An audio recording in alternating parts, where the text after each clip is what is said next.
अस्सलाम वालेकुम students, welcome back to the channel. और अब अपनी इसी डायग्राम की सीरीज़ को हम आगे बढ़ाते हुए अपनी नेक्स्ट डायग्राम की तरफ जा रहे हैं। जैसे कि आप सबको पता है, प्रीवियस पार्ट में हमने डिस्कस किया था डिमांड कर्व।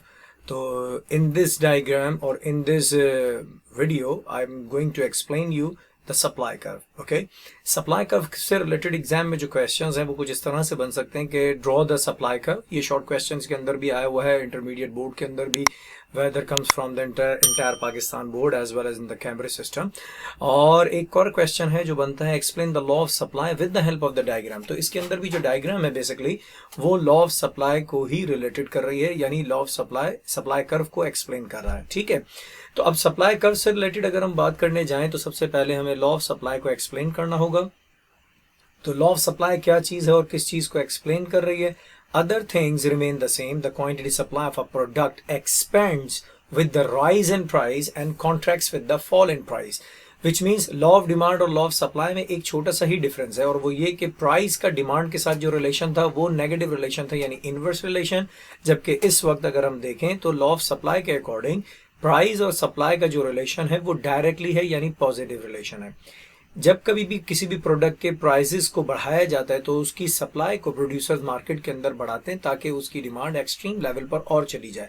ठीक है, और जैसे जैसे प्राइसेस उसके कम करते हैं तो इसका मतलब क्या है कि अब वो उसकी सप्लाई को भी उस मार्केट के अंदर कम कर देंगे। तो जैसे कि यहाँ पर आपको पता है की terms as well we have discussed the expand which means increase and the contract which means decreases। तो law of supply को फर्दर एक्सप्लेन करने के लिए एक और पॉइंट इसके अंदर आता है, और वो क्या है? अदर थिंग्स का। क्योंकि जाहिर बात है लॉ ऑफ सप्लाई मेंटेन ही जब ही होगा कि जब other factors should remain the same.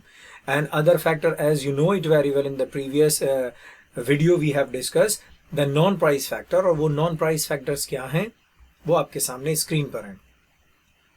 Discovery of the new resources, technology, government restrictions, price of related goods, seller attitude, future expectation। और ये वो सारी चीजें थी जो लॉ ऑफ सप्लाई को एक्सप्लेन कर रही थी। Now we are moving toward the diagram, जो कि हमारा मेन टॉपिक है। इसी से रिलेटेड इसमें हमने डायग्राम की प्रैक्टिस करनी है।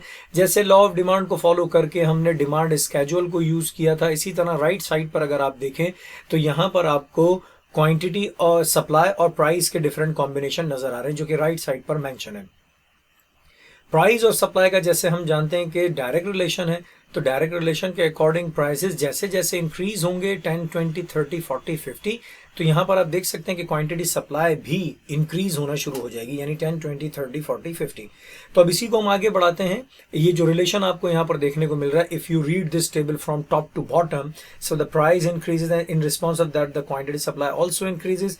And if you reverse this particular table, तो ये टेबल आपको ये बताता है कि प्राइस डिक्रीज होने की सूरत में आपकी सप्लाई भी डिक्रीज हो रही है। ओके, तो अब अगर हम बात करते हैं सप्लाई कर्व की, तो ये बिल्कुल डिमांड कर्व के तरीके से ही बना रहे हैं। आप देख सकते हैं कि आपके पास डिफरेंट रजिस्टर की लाइंस जैसी यहाँ पर लाइंस मौजूद है। आपने सबसे पहले एक्स एक्सिस प्लॉट करना, then Y axis. X axis के ऊपर आप मेजर कर रहे हैं क्वांटिटी सप्लाइड, जो कि इन डॉट्स के जरिए प्रेजेंट हो रही है 10, 20, 30, 40 and 50। while the price is measured on the y axis, और वो भी बिल्कुल सेम वही पोजीशन से रिप्रेजेंट हुए हैं जैसे कि डिमांड कर्व के अंदर है। जिन लोगों ने डिमांड कर्व को नहीं देखा तो मैं डिस्क्रिप्शन के अंदर उसका लिंक डाल दूंगा, ताकि वो डिमांड कर्व की डायग्राम भी पार्ट 1 के अंदर वो जाकर वहां पर विजिट कर सकते हैं। ओके, 10, 20, 30, 40, 50 ये डायग्राम जो आपके प्राइस जो है वो लेबल किए गए हैं वाई एक्सिस पर।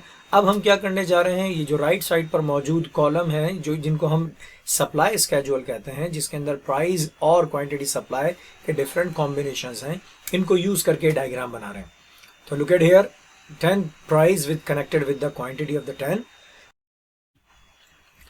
20 connected with the 20, 30 with 30, 40 with 40 and the 50 is 50। तो आप यहाँ पर देख सकते हैं कि जैसे कॉम्बिनेशन टेबल में नजर आ रहे हैं, 10 के साथ 10 क्वांटिटी, 20 के साथ 20, 30, 30 और 40, 40 एंड देन 50, 50। तो इन्हीं को यूज करते हुए हमने क्या किया, ये पॉइंट्स बनाया और इन तमाम पॉइंट्स को लेबल कर दिया LMNOP। अब इस डायग्राम को अगर आप देखें तो ये स्लोप कर रही है लेफ्ट टू राइट अपवर्ड। ये क्या स्लोपिंग है इसकी? Left to right upward from L point to the P point. क्योंकि ये पॉजिटिव स्लोप है, दोनों चीज़ें इसमें बढ़ रही हैं, तो इसमें जो डायग्राम में रिलेशन जनरेट होगा वो पॉजिटिव रिलेशन होगा।